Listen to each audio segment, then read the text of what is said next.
इस कहानी की शुरुआत 1654 में अटलांटिक ओशन से होती है, जहां एक शिप समुद्र में डूब रहा होता है और उसके साथ एक बहुत ही खास बॉक्स भी समुद्र की गहराई में डूब जाता है। इसके बाद सीन कट होकर सितंबर 2009 में शिफ्ट हो जाता है, जहां कुछ लोग उसी डूबे हुए शिप को खोजने आए होते हैं। उन्हें शिप के अंदर कई कीमती खजाने मिल जाते हैं। इस शिप को खोजने वाला व्यक्ति वॉल्टर होता है, लेकिन वॉल्टर की टीम अभी भी समुद्र में तलाश करती रहती है, क्योंकि उन्हें वो खास बॉक्स अभी तक नहीं मिला होता। कई घंटों की तलाश के बाद आखिरकार उन्हें वो बॉक्स भी मिल जाता है। इसके बाद हमें जेम्स नाम का एक व्यक्ति दिखाया जाता है, जो वॉल्टर का फ्रेंड और बिजनेस पार्टनर भी होता है। दोनों इस खोज से बहुत खुश होते हैं, लेकिन तभी स्पेन की पुलिस वहां पहुंच जाती है और वॉल्टर के साथ साथ उसके शिप को भी अपने कब्जे में ले लेती है। इसके बाद सीन कोर्ट रूम में शिफ्ट हो जाता है, जहां पता चलता है कि वॉल्टर ने उस शिप को खोजने के लिए स्पेन गवर्नमेंट से परमिशन नहीं ली थी, क्योंकि वो शिप स्पेन की सीमा के पास डूबा था। इसी वजह से स्पेन गवर्नमेंट फैसला करती है कि शिप से मिले सभी कीमती खजाने स्पेन में ही रखे जाएंगे। इसके बाद वॉल्टर मार्गरेट नाम की एक लेडी से बात करता है। असल में वॉल्टर और मार्गरेट दोनों इंग्लैंड के रहने वाले होते हैं और मार्गरेट इंग्लैंड गवर्नमेंट की ऑफिसर होती है। अब तक इंग्लैंड गवर्नमेंट वॉल्टर की इस ट्रेजर हंट में मदद कर रही थी, लेकिन स्पेन गवर्नमेंट का सपोर्ट न मिलने की वजह से वॉल्टर के हाथ से पूरा खजाना निकल जाता है। अगले सीन में मिलिट्री उस खजाने को बैंक ऑफ स्पेन लेकर आती है। इस बैंक के सिक्योरिटी हेड का नाम गुस्तावो होता है। इसके बाद उस खजाने को बैंक के अंदर पूरी सुरक्षा के साथ रख दिया जाता है। फिर सीन एक साल आगे यानी 2010 में शिफ्ट हो जाता है, जहां हमें थॉम नाम का एक बहुत ही इंटेलिजेंट लड़का दिखाई देता है, जिसने हाल ही में हाई लेवल इंजीनियरिंग पूरी की होती है। इसी वजह से बड़ी बड़ी कंपनीज उसे जॉब ऑफर देती हैं और उसे बहुत बड़ी सैलरी देने का वादा करती हैं, लेकिन थॉम उन सभी ऑफर्स को रिजेक्ट कर देता है, क्योंकि उसे बाकी लोगों की तरह कोई नॉर्मल जॉब करना बिल्कुल पसंद नहीं होता।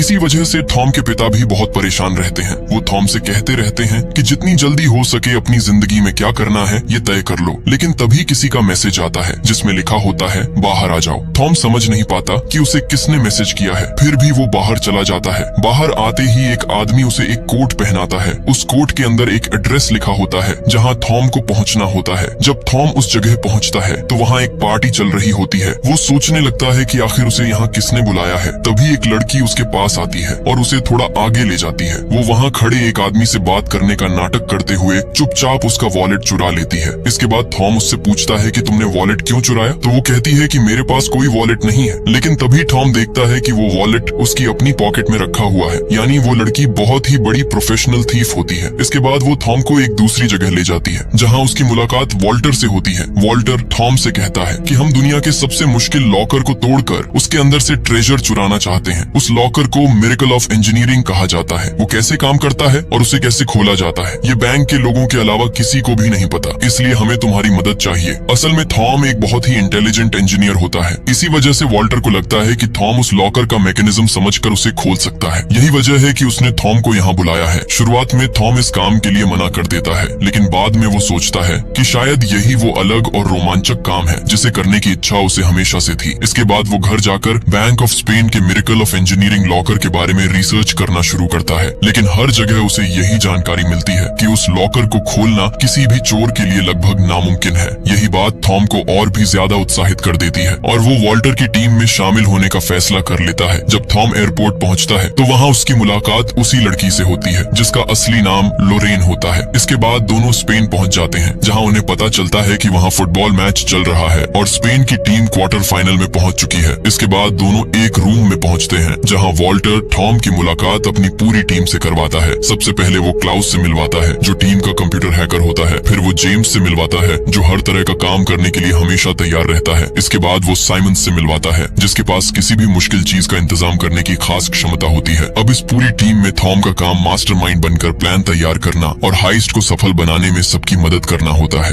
इसके बाद वॉल्टर की टीम थोड़ी परेशान हो जाती है, क्योंकि बैंक ऑफ स्पेन में काम करने वाले हर एम्प्लॉई को अलग अलग पासवर्ड दिए गए होते हैं। अगर किसी एक एम्प्लॉई का पासवर्ड मिल जाए तो बैंक के कुछ सीसीटीवी कैमरास को हैक किया जा सकता है। तब थॉम सभी को एक आइडिया देता है। वो कहता है कि अगर आज किसी एम्प्लॉई ने छुट्टी ली है तो उसे बैंक की तरफ से कॉल करने का नाटक करो और कहो कि बैंक की तरफ से एक इम्पोर्टेंट मैसेज है, जिसे सुनने के लिए पहले पासवर्ड डालना होगा। वॉल्टर की टीम थॉम के बताए हुए प्लान के अनुसार छुट्टी पर मौजूद मौजूद एक एम्प्लॉय को कॉल करती है। वो एम्प्लॉय भी उस इम्पोर्टेंट मैसेज को सुनने के लिए अपना पासवर्ड बता देता है। पासवर्ड मिलते ही टीम को बैंक के कुछ सीसीटीवी कैमरास का एक्सेस मिल जाता है। हालांकि उन्हें सभी कैमरास का कंट्रोल नहीं मिलता, सिर्फ कुछ कैमरास ही हैक हो पाते हैं। इस तरह थॉम खुद को साबित कर देता है कि वो इस टीम का हिस्सा बनने के पूरी तरह लायक है। इसके बाद जेम्स और साइमंस उन टनल्स की तलाश करने लगते हैं जहां से ट्रेन गुजरती है। उन्हें उम्मीद होती है कि शायद वहीं से बैंक तक जाने वाला कोई सीक्रेट टनल मिल जाए। उधर वॉल्टर थॉम को एक पुरानी कहानी बताता है। वो कहता है कि 15वीं सदी में फ्रांसिस ड्रेक नाम के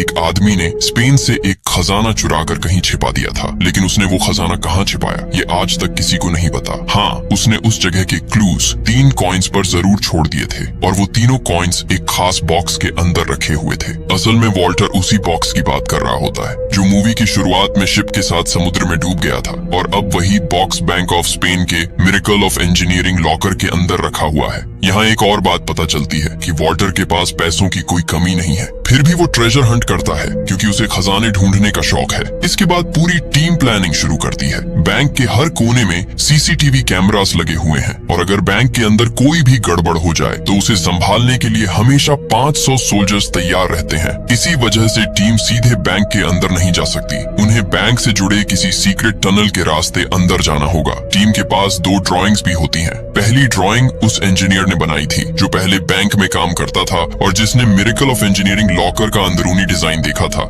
इसके अलावा टीम के पास एक स्टैच्यू की ड्राइंग भी होती है, लेकिन उसके बारे में उन्हें ज्यादा जानकारी नहीं होती। अब सबसे बड़ी प्रॉब्लम ये होती है कि लॉकर खोलने से पहले उन्हें ये समझना होगा कि वो आखिर काम कैसे करता है, लेकिन यही बात उन्हें अभी तक पता नहीं होती। इसके बाद साइमंस बैंक की सिक्योरिटी टीम से कांटेक्ट करता है और कहता है कि उनकी कंपनी बैंक की क्लीनिंग करने आने वाली है। परमिशन मिलने के बाद वो उसी क्लीनिंग कंपनी जैसी एक फेक वैन भी तैयार कर लेता है। उधर पूरे स्पेन में खुशी का माहौल होता है क्योंकि स्पेन की फुटबॉल टीम क्वार्टर फाइनल जीत चुकी होती है। इसी बीच वॉल्टर की टीम के सामने एक नई प्रॉब्लम आ जाती है। किसी को बैंक के अंदर जाकर एक डिवाइस से लॉकर को स्कैन करना होगा ताकि उसका ब्लूप्रिंट तैयार किया जा सके, लेकिन जेम्स ये काम नहीं कर सकता क्योंकि वो पहले सोल्जर रह चुका होता है। अगर वो बैंक के अंदर जाएगा तो फेस स्कैन से उसकी पहचान हो जाएगी और सिक्योरिटी को उस पर शक हो जाएगा। तब थॉम खुद कहता है कि वो बैंक के अंदर जाएगा। अगले दिन बैंक का सिक्योरिटी हेड गुस्टावो बैंक पहुंचता है। उसी समय साइमंस और थॉम भी क्लीनिंग स्टाफ बनकर बैंक के अंदर एंट्री कर लेते हैं। वॉल्टर की बाकी टीम ये सब सीसीटीवी के जरिए देख रही होती है। इसी दौरान लोरेन भी अपना भेष बदलकर बैंक में पहुंच जाती है। वो खुद को एक ऐसी ऑफिसर बताती है जो बैंक में रखी गई कीमती पेंटिंग्स की सिक्योरिटी चेक करने आई है। वहीं उसकी मुलाकात गुस्तावो से होती है। बातों बातों में लोरेन गुस्तावो को कॉफी का कप देती है और थोड़ी देर बाद वापस ले लेती है। उसने ऐसा क्यों किया इसका पता हमें आगे चलकर चलता है। इसके बाद साइमंस बैंक के बेसमेंट में मौजूद सर्वर रूम में पहुंचता है। वहां वो एक वायर के साथ एक छोटा सा डिवाइस अटैच कर देता है। जैसे ही वो डिवाइस कनेक्ट होता है, बैंक के सभी सीसीटीवी कैमरास का कंट्रोल क्लाउस के पास आ जाता है। उधर लोरेन को एक कमरे में भेजा जाता है ताकि वो वहां रखी हुई एक पेंटिंग की सिक्योरिटी चेक कर सके। वो पेंटिंग चेक करने का नाटक करने लगती है और क्लाउस उसकी पूरी रिकॉर्डिंग पहले से ही सेव कर लेता है। इसके बाद लोरेन वहीं मौजूद एक छोटे लॉकर को खोलने की कोशिश करती है, लेकिन सीसीटीवी में गुस्तावो को ऐसा दिखाई देता है कि लोरेन अभी भी पेंटिंग ही चेक कर रही है क्योंकि क्लाउस लाइव फुटेज की जगह पहले से रिकॉर्ड किया हुआ वीडियो चला रहा होता है। उस छोटे लॉकर के अंदर लोरेन को एक की मिलती है। वो उस की को स्कैन कर लेती है। उधर थॉम भी एक खाली रूम में पहुंचता है क्योंकि उसी रूम के ठीक नीचे मिरेकल ऑफ इंजीनियरिंग लॉकर मौजूद होता है। वो वहाँ एक डिवाइस रख देता है ताकि नीचे मौजूद लॉकर को स्कैन किया जा सके। इधर लोरेन की को स्कैन करने के बाद उसे वापस वहीं रख देती है। उसी समय बैंक का ओनर वहां पहुंच जाता है और उससे बात करने लगता है। उसे जरा भी अंदाजा नहीं होता कि लोरेन अभी उस की को स्कैन कर चुकी है। उधर थॉम ने जो स्कैनर लगाया होता है, उसी रूम में कुछ लोग मीटिंग करने के लिए आ जाते हैं, लेकिन थॉम नीचे छिपा होने की वजह से किसी की नजर में नहीं आता। इसके बाद लोरेन को दूसरी पेंटिंग चेक करने के लिए भेजा जाता है। वहाँ भी उसे एक और की मिलती है जिसे वो स्कैन करने लगती है। उधर थॉम काफी देर तक स्कैनर चालू रखता है जिसकी वजह से सिक्योरिटी सिस्टम को शक हो जाता है और अलार्म बजने लगता है। अलार्म बजते ही पूरे बैंक में अलर्ट घोषित कर दिया जाता है। यहाँ तक कि मिलिट्री भी तैयार होकर खड़ी हो जाती है। लेकिन इससे पहले कि लॉरेन दूसरी की वापस रख पाती, बैंक का ओनर वहाँ आ जाता है और उसे अपने साथ बाहर ले जाता है, जिसकी वजह से वो की लॉरेन के पास ही रह जाती है। तब थॉम लॉरेन से वो की ले लेता है और उसी रूम में जाकर उसे वापस उसकी जगह रख देता है। इसके बाद एक सिक्योरिटी गार्ड वहाँ चेकिंग के लिए आता है, लेकिन थॉम ऐसे एक्ट करता है जैसे वो सिर्फ क्लीनिंग का काम कर रहा हो। उधर गुस्तावो को समझ ही नहीं आता कि जब सब कुछ बिल्कुल नॉर्मल है तो सिक्योरिटी अलार्म क्यों बजा। आखिर में वो यही सोचता है कि शायद कोई शॉर्ट सर्किट हुआ होगा और वो उस बात को वहीं खत्म कर देता है। इसके बाद हमें दिखाया जाता है कि थॉम ने लॉकर के ऊपर वाले रूम में जो डिवाइस रखा था उसने पूरे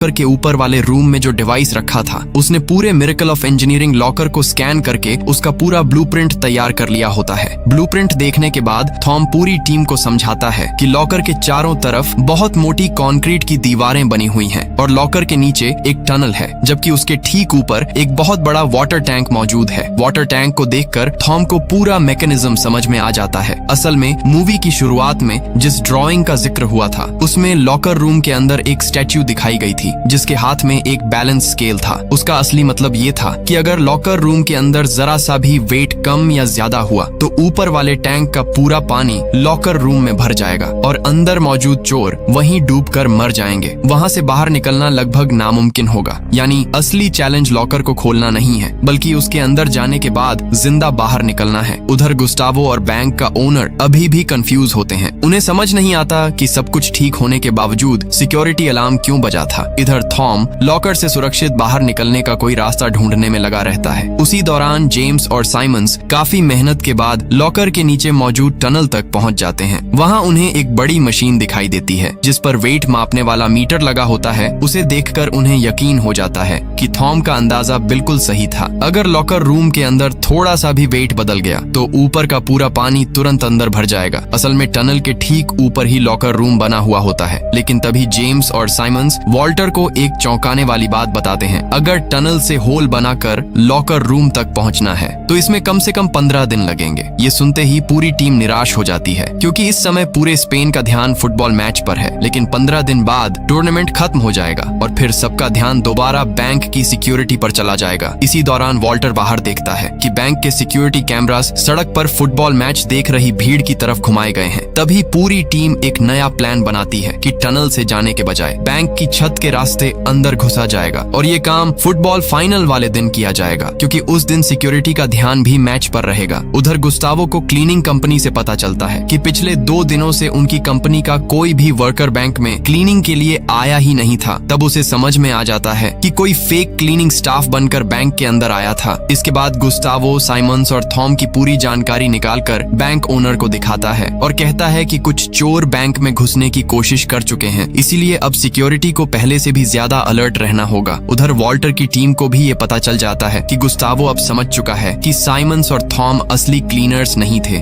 इसलिए वॉल्टर मार्गरेट को कॉल करके कहता है कि हमारी टीम के 2 लोग पकड़े गए हैं और उन्हें इंग्लैंड की पुलिस ने अरेस्ट कर लिया है। अगर तुम यही बात बैंक ऑफ स्पेन वालों को बता दो तभी हम अपने प्लान को आगे बढ़ा पाएंगे। मार्गरेट भी उसकी बात मान जाती है। उधर गुस्तावो पूरे बैंक की सिक्योरिटी को डबल करने के बारे में सोच ही रहा होता है कि तभी उसे एक मैसेज मिलता है जिसमें लिखा होता है कि साइमंस और थॉम दोनों चोर थे और उन्हें इंग्लैंड में ही पकड़ लिया गया है। ये खबर मिलते ही उन सबकी थोड़ी टेंशन कम हो जाती है। इधर लॉरेन थॉम को एक पब में लेकर जाती है और उसे अपनी कहानी सुनाने लगती है। वो बताती है कि मेरे पिता की मौत के बाद वॉल्टर ने ही मेरे पिता की जगह लेकर मेरी देखभाल की थी, इसी वजह से मैं आज भी उसके लिए काम करती हूँ। उसी समय थॉम देखता है कि बारटेंडर एक ग्लास को फ्रीज कर रहा है। इसे देखकर उसके दिमाग में एक आइडिया आता है। इसके बाद वो एक वेट मेजरिंग मशीन पर पानी से भरा हुआ ग्लास रखता है तो मशीन उसका वेट दिखा देती है, लेकिन फिर वो उसी ग्लास पर नाइट्रोजन स्प्रे करके उसे फ्रीज कर देता है और जब दोबारा उसी मशीन पर रखता है तो मशीन उसका वेट डिटेक्ट नहीं कर पाती। तब थॉम समझ जाता है कि अगर टनल में लगी वेट डिटेक्ट करने वाली मशीन को भी इसी तरह फ्रीज कर दिया जाए तो वे आराम से लॉकर के अंदर जाकर वापस बाहर आ सकते हैं और मशीन उनके वेट को डिटेक्ट भी नहीं करेगी। ये आइडिया पूरी टीम को पसंद आ जाता है और टनल में जाकर उस मशीन को फ्रीज करने की जिम्मेदारी साइमंस को दी जाती है। इसके बाद सभी लोग अपनी अपनी तैयारियां शुरू कर देते हैं। याद है लॉरेन ने गुस्तावो को कॉफी कप दिया था और फिर वापस ले लिया था। उसी कप पर पड़े हुए गुस्तावो गुस्तावो के फिंगरप्रिंट्स भी वो लोग हासिल कर लेते हैं। उधर वॉल्टर 3 पुराने कॉइन्स खरीद लेता है। वो ऐसा क्यों करता है इसका पता हमें आगे चलकर चलता है। इसके बाद लॉरेन बैंक से स्कैन करके लाई गई दोनों कीज की बिल्कुल वैसी ही डुप्लीकेट कीज भी तैयार करवा लेती है। अब उनकी सारी तैयारियां पूरी हो चुकी होती हैं। अगले ही दिन उन्हें बैंक के अंदर घुसना होता है, इसलिए पूरी टीम आराम करने लगती है। इसी दौरान हमें एक और बड़ी बात पता चलती है। स्पेन सरकार ने जिस खजाने को अपने कब्जे में लिया था, वॉल्टर को उस पूरे खजाने से कोई मतलब नहीं है। उसे सिर्फ वही खास बॉक्स चाहिए जिसके अंदर 3 कॉइन्स रखे हुए हैं, क्योंकि उन्हीं कॉइन्स की मदद से उन्हें फ्रांसिस ड्रेक द्वारा छिपाया गया एक बहुत बड़ा खजाना मिल सकता है। मारने दिन पूरा स्पेन फुटबॉल मैच देखने के लिए तैयार हो जाता है। उधर क्लास भी कंप्यूटर के सामने बैठकर तैयार रहता है। वहीं टनल में साइमंस भी उस मशीन को फ्रीज करने के लिए तैयार होता है। दूसरी तरफ वॉल्टर दूर बैठकर पूरे ऑपरेशन पर नजर रख रहा होता है। इसी दौरान जेम्स, टॉम और लॉरेन तीनों रोप की मदद से बैंक की छत पर पहुंच जाते हैं। उधर गुस्तावो ने सिक्योरिटी को पहले से भी ज्यादा टाइट कर दिया होता है, लेकिन फिर भी ये तीनों बैंक की छत पर लगे एक ग्लास पैनल को हटाकर धीरे धीरे बैंक के अंदर एंट्री कर लेते हैं और वहां से सीधे एक रूम तक पहुंच जाते हैं। इसके बाद वहां मौजूद एयर वेंटिलेशन डक्ट के अंदर से आगे बढ़ते हुए उन्हें लिफ्ट वाला एरिया मिल जाता है। फिर वहीं लगी रोप की मदद से नीचे उतरते हैं, जहां उन्हें एक बहुत बड़ा ब्रिज दिखाई देता है, लेकिन वो ब्रिज बीच से डिस्कनेक्ट होता है। इसलिए लैडर लगाकर सबसे पहले थॉम और लॉरेन दूसरी तरफ पहुंच जाते हैं। अब जेम्स भी लैडर के ऊपर चढ़ने लगता है, लेकिन उसका वेट ज्यादा होने की वजह से लैडर जोर जोर से हिलने लगती है और वो नीचे गिरने ही वाला होता है। तभी थॉम समय रहते उसका हाथ पकड़ लेता है और उसकी जान बचा लेता है। इसके बाद उन्हें वहाँ एक डोर दिखाई देता है। क्लास बड़ी मुश्किल से उसे हैक करके पासवर्ड पता लगा लेता है। जैसे ही वो पासवर्ड बताता है, वैसे ही ये लोग उसे एंटर कर देते हैं और डोर खुल जाता है। आखिरकार ये तीनों मिरेकल ऑफ इंजीनियरिंग लॉकर तक पहुंच जाते हैं। इसके बाद पहले से लिया हुआ गुस्तावो का फिंगरप्रिंट एक डिवाइस में इस्तेमाल करते हैं और साथ ही पहले से बनाई गई डुप्लीकेट कीज को भी लॉक में डालकर घुमाते हैं। इतना करते ही लॉकर खुल जाता है। अंदर देखने पर सच में एक स्टैच्यू रखा होता है, जिसके हाथ में बैलेंस स्केल होती है और वॉल्टर जिस ट्रेजर बॉक्स की तलाश कर रहा था वो भी वहीं रखा हुआ होता है। लेकिन अभी भी वे लोग अंदर नहीं जा सकते, इसलिए टनल में मौजूद साइमंस उस बड़ी मशीन पर नाइट्रोजन स्प्रे करके उसे फ्रीज करना शुरू कर देता है। वो अपने पास मौजूद पूरा नाइट्रोजन इस्तेमाल कर देता है, लेकिन फिर भी मशीन पूरी तरह फ्रीज नहीं होती। ये देखकर सभी को लगता है कि उनका पूरा प्लान फेल हो गया, लेकिन तभी धीरे धीरे पूरी मशीन फ्रीज होने लगती है।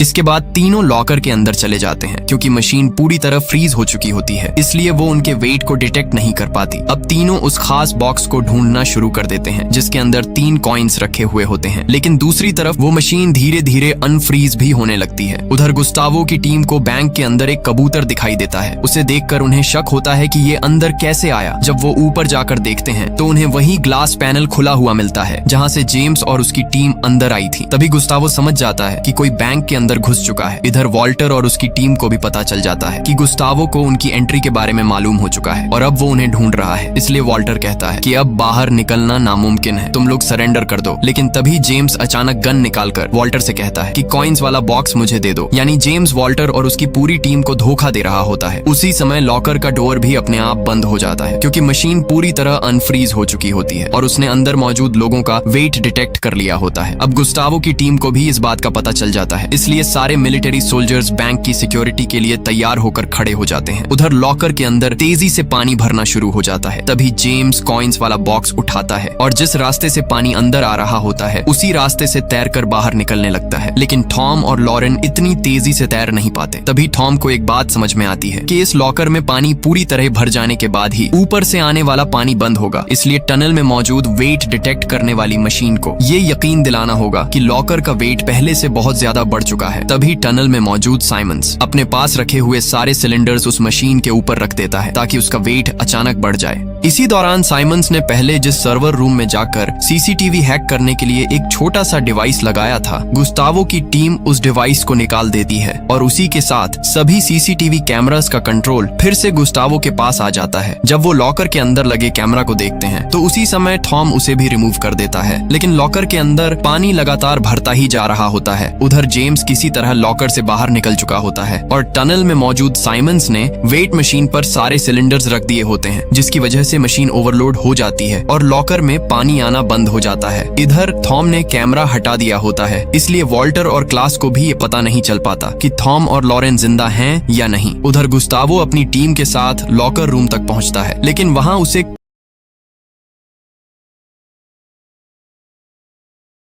कोई भी दिखाई नहीं देता, यानी थॉम और लॉरेन वहां से निकल चुके होते हैं। उसी समय वॉल्टर को अपने ईयरफोन में थॉम और लॉरेन की आवाज सुनाई देती है, क्योंकि दोनों बहुत मुश्किल से बैंक से बाहर निकलकर भीड़ के बीच पहुंच चुके होते हैं। मिलिट्री भी उनका पीछा कर रही होती है, लेकिन तब तक दोनों फुटबॉल टीम की जर्सी पहन चुके होते हैं, जिसकी वजह से उन्हें पहचानना लगभग नामुमकिन हो जाता है। उसी समय स्पेन भी फुटबॉल फाइनल जीत जाता है और पूरा शहर जश्न मनाने में व्यस्त हो जाता है। इसी मौके का फायदा उठाकर थॉम और लॉरेन आराम से वहां से निकल जाते हैं। इसके बाद वॉल्टर मार्गरेट से मिलने पहुंचता है। यही हमें पता चलता है कि जेम्स ने कॉइन्स वाला बॉक्स किसी और के लिए नहीं बल्कि मार्गरेट को देने के लिए चुराया था। कुछ देर बात करने के बाद वॉल्टर वहां से चला जाता है। इसके बाद जेम्स और मार्गरेट जब उन तीनों कॉइन्स को चेक करवाते हैं, तब उन्हें पता चलता है कि वो ओरिजिनल नहीं बल्कि फेक कॉइन्स हैं। असल में वॉल्टर ने पहले जो 3 पुराने कॉइन्स खरीदे थे, वो यही फेक कॉइन्स थे। जैसे ही लॉरेन को लॉकर के अंदर असली बॉक्स मिला था, उसी समय उसने ओरिजिनल कॉइन्स निकालकर उनकी जगह फेक कॉइन्स रख दिए थे। यानी वॉल्टर को शुरू से ही पता था कि जेम्स मार्गरेट के लिए काम कर रहा है, इसलिए उसने पहले ही अपना बैकअप प्लान तैयार कर लिया था। अब वॉल्टर के पास तीनों ओरिजिनल कॉइन्स मौजूद होते हैं। इन्हीं कॉइन्स पर फ्रांसिस ड्रेक ने अपने छिपाए हुए खजाने की लोकेशन के क्लूज छोड़े थे। जब वॉल्टर और उसकी टीम उन क्लूज को डिकोड करते हैं, तब उन्हें पता चलता है कि फ्रांसिस ड्रेक ने अपना खजाना बैंक ऑफ इंग्लैंड के नीचे छिपाया था। इसके बाद लॉरेन अपना भेष बदलकर बैंक ऑफ इंग्लैंड पहुंच जाती है, यानी अब उनका अगला टारगेट वही बैंक होने वाला है। और यहीं पर इस मूवी का अंत हो जाता है। अगर आपको ये मूवी पसंद आई हो तो कमेंट करके जरूर बताइए, और ये भी बताइए कि इस मूवी में आपका फेवरेट कैरेक्टर कौन सा था। अगर वीडियो पसंद आया हो तो लाइक करना मत भूलिए। मिलते हैं एक और